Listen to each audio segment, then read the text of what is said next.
প্রিয় মালতী একদম আমাদের আশেপাশে ঘটে যাওয়া গল্প।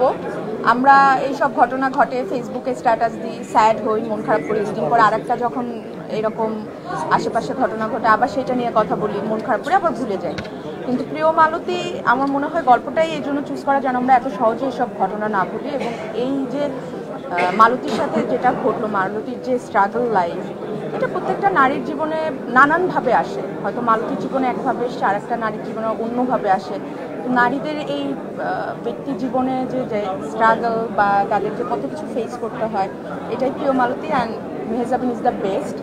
আমার মনে হয় মালতী মেহেজাবিন ছাড়া সম্ভব হতো না। তো থ্যাংক ইউ। আমরা আমাদের না দেখে কমেন্টস করব?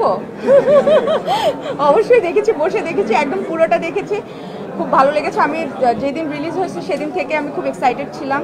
আমি বারবার ভাবছিলাম যে ছবিটা আমি এসে দেখবো, এবং আজকে আমি খুবই এক্সাইটেড ছিলাম যে আমি পুরো ছবিটা একদম মনোযোগ দিয়ে দেখতে চাই।